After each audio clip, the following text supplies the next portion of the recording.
Ouça o sábio enquanto sua canção escorre, como lágrimas ou a chuva dos céus, e lava os anos e a poeira das muitas histórias da lenda da lança do dragão. Há muitas eras, memórias e palavras passadas, os primórdios do mundo, quando as três luas se ergueram do colo da floresta, dragões imensos e terríveis lutaram no mundo de Kryn. E aí, camada?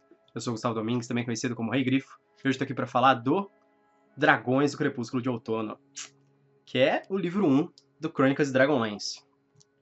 Muito bem, esse livro foi lançado em 1984, originalmente. Aqui no Brasil ele foi lançado pela Devir. A primeira versão dele foi lançada em 2003 pela Devir.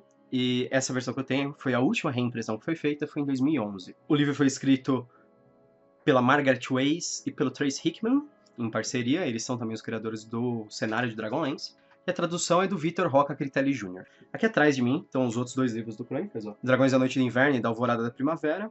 E também eu tenho O Tempo dos Gêmeos, que é o primeiro livro do Lendas de Dragonlance, que é a segunda trilogia. As duas trilogias, que é o Crônicas de Dragonlance mais o Lendas de Dragonlance, eles formam a base dos romances do universo de Dragonlance, que tem muitos romances, tem diversos, tem muitos mesmo. Mas esses são a base, eles são os mais importantes para toda a história do Dragonlance. Para quem não sabe, vou falar um pouco do background do livro, do cenário, essas coisas. Dragonlance é um cenário de Dungeons and Dragons, que ele foi criado pelos mesmos escritores do livro, que é a Margaret Weis e o Trace Hickman.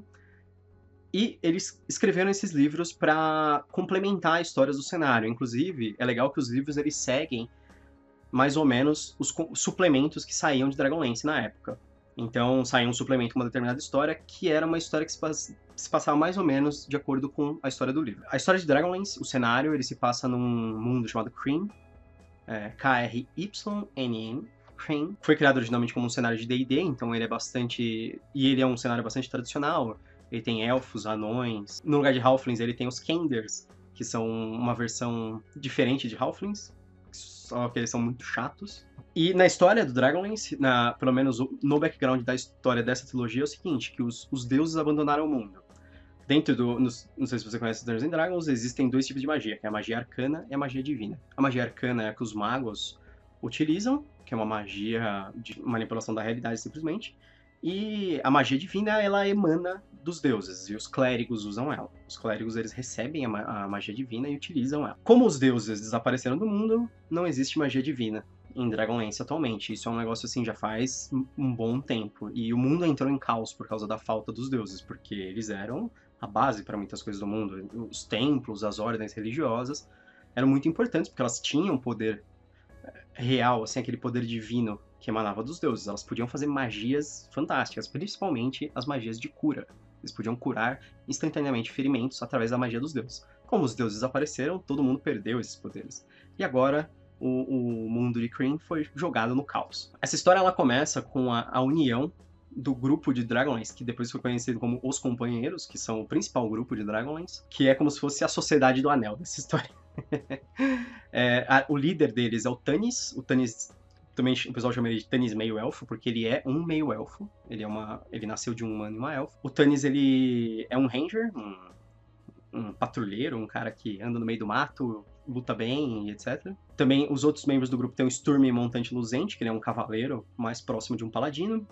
Tem os irmãos gêmeos, que são o Caramon Mager, que é um guerreiro, e o Raistlin Mager, que é um mago, que é um dos personagens mais importantes, mais misteriosos da história, o Raistlin. O Caramon também é bastante, mas o Raistlin é um dos mais. Tem o Flint Forge Ardente, que é um anão.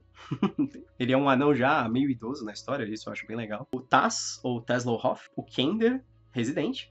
E aí, no início da história, também se juntam dois bárbaros a eles, que é a Lua Dourada, que ela é uma bárbara que carrega um cajado de cristal azul, e um bárbaro chamado Vendaval, que é o par romântico dela. Também existem mais outras duas mulheres que são muito importantes na história. Uma é a Kitiara, que ela é meia-irmã dos irmãos gêmeos, do Caramon e do Raistlin, e ela era a antiga membro do grupo. Todos esses caras, eles faziam parte de um grupo, né? E a Laurana, que é uma elfa guerreira também. Todos esses personagens, em geral, eles faziam parte do mesmo grupo, né? Tirando a Lua Dourada e Vendaval, que são novos. Os outros, eles já eram meio que aventureiros veteranos, de certa forma. E eles estão num reencontro no começo da história. Eles estão se reencontrando numa vila, e a única pessoa que tá faltando no início... Quer dizer, a Laurana não está lá. Na verdade, ela não fazia parte do grupo, ela era só uma pessoa que teve um relacionamento com o Tannis no passado, e a Kitiara, que realmente fazia parte do grupo, não está lá. Ela manda uma mensagem enigmática para eles, falando que não ia comparecer, e beleza. Quando eles se reúnem, eles descobrem que a cidade onde eles estão, ela está sendo dominada por um grupo chamado de Os Seguidores. Agora eu tô entrando já no campo da história, não é só mais background. Nesse mundo surgiram dois grupos, que é os Outlaws Dragões e os Seguidores. Os Outlaws Dragões, são pessoas muito poderosas que conseguem usar dragões. Elas montam em dragões e usam os dragões como se fossem armas. E os Outlaws, eles estão usando isso para dominar o continente inteiro. E os Seguidores é um grupo que diz que está seguindo os novos deuses. É bem também enigmático o que eles estão fazendo exatamente. Mas os seguidores se aliaram aos Outlaws Dragões. Os seguidores eles são um grupo clerical, digamos assim, só que sem poderes divinos, eles não têm nenhum tipo de magia. O que acontece os seguidores eles estão atrás do cajado de cristal que a Lua Dourada carrega no começo da história. Então, quando o grupo se encontra com ela numa estalagem, e aí existe um combate envolvendo os seguidores, etc. No final do combate, um dos seguidores está gravemente ferido, ela chega até ele e ela usa o cajado para curar o cara. O cajado tem um poder mágico de cura. E aí, o grupo, os companheiros, que é o pessoal todo, eles percebem como aquilo é importante, porque no mundo onde todo mundo perdeu os poderes de cura, ela tem os poderes de cura, na verdade, o cajado, né, em si. E aí eles veem que aquilo é um negócio muito relevante. Eles passam a viajar com eles para protegê-los. Aí existe, nossa, uma série de coisas em que cada vez mais eles vão se envolvendo nesse conflito contra os seguidores, que estão tentando pegar os cajados, e contra os Outlaws Dragões, que estão dominando as regiões, porque o grupo não consegue se manter quieto em face da injustiça e da maldade e crueldade dos inimigos da história. Eles começam a se envolver em tudo, em combates, aí eles vão para cidades perdidas, aí eles lutam com um monte de gente na estrada, em vários pontos diferentes. Eles encontram os elfos, do rei élfico, eles encontram todo mundo que você imagina.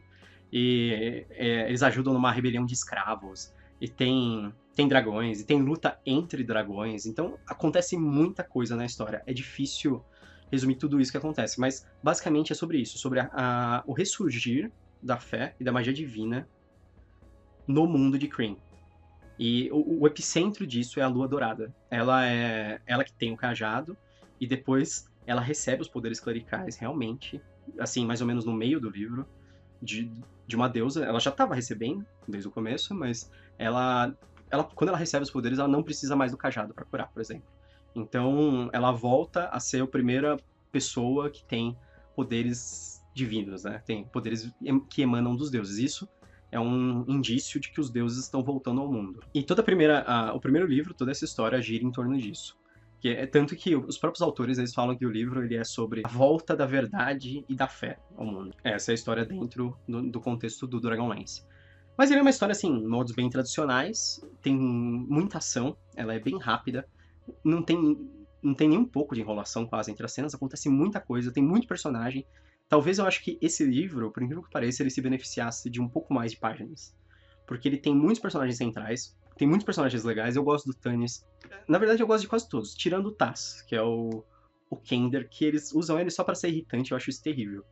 Mas os outros personagens, praticamente, o Flint, o Tannis, Caramon, Raistlin.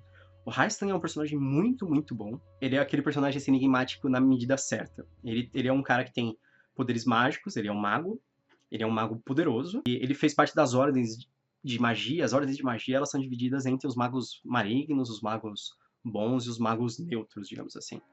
E o Raistlin, no passado, ele era um mago bom, e ele se tornou um mago neutro. E todo mundo acha que ele tá caindo pro lado do mago mau. Eles se vestem diferentes, né? Os bons se vestem de branco, os maus de preto e os neutros de vermelho. É bem maniqueísta essa parte. E o Raistlin, você tá vendo essa queda dele, você tá vendo como as coisas influenciam. Porque junto com a queda dele, ele também adquire mais poder em algumas situações. Na verdade, ele tá descobrindo segredos sombrios e ficando mais poderoso. Inclusive, eu acho que tem até uma música do Blind Guardian que é sobre o Raistlin, chama The Soul Forged. E aí, essa história, na verdade, ela tá começando a luta das nações contra os Outlaws Dragões, que vai acabar virando o que eles chamam de War of the Lance, né? A Guerra da Lança. A Guerra da Lança, ela é a parte principal da trilogia inteira. o principal evento. E os companheiros, que são esse grupo, eles estão no centro da Guerra da Lança, são grandes influentes em tudo que vai acontecer nela. E isso aqui é o início da história da Guerra da Lança, que é a história da volta dos deuses ao mundo, e os companheiros se envolvendo na luta contra os Altos Lordes dos Dragões e combatendo esses caras que comandam dragões. O legal é que eles não comandam dragões. Não é um negócio meio Eragon que dá pra fazer um x1 normal, um cara montado no dragão contra um cara montado no dragão. Tem até uma luta de dragões no fim, mas ela é meio surpreendente, não tem muito a ver com eles. Tanto. Eles lutam contra os dragões da maneira bem tradicional, tipo, pessoas a pé correndo, lutar com o dragão na porrada. Então, essa parte é interessante. Os personagens. Como eu falei, muitos personagens bons. O Raisten, o Caramon, o Tannis. O Tannis ele é um cara torturado, dividido pelo amor de duas mulheres e pelos deveres dele. Ele é típico líder, na verdade, né? Além de ser bonitão e tal. Como eu tinha falado, o Raisten é aquele personagem que tem o seu próprio arco de história, em que ele está adquirindo mais poder e ficando mais maligno. E o Caramon é o irmão dele, gêmeo, é um personagem que fica torturado por ver o irmão dele caindo naquela influência e tentando lutar contra isso, mas ele não conseguindo. E alguns personagens são, eu acho, meio coadjuvantes no grupo. O Flint, o Taz, eles são justamente o Anão e o Kender. Parece que eles são só o alívio cômico.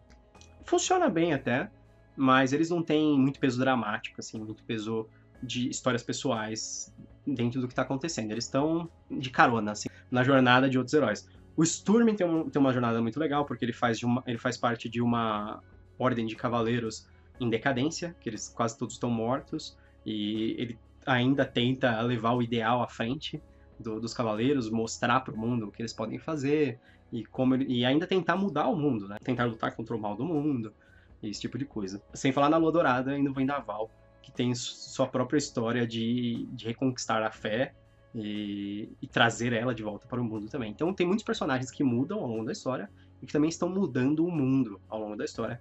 Eu acho que isso é uma parte bem feita do Dragonlance. Infelizmente, essa versão da Devir, ela, mesmo sendo várias reimpressões depois, ela tem umas traduções bem estranhas e a revisão dela também tá um pouco ruim. Literalmente, o primeiro parágrafo da história tem já erros ortográficos.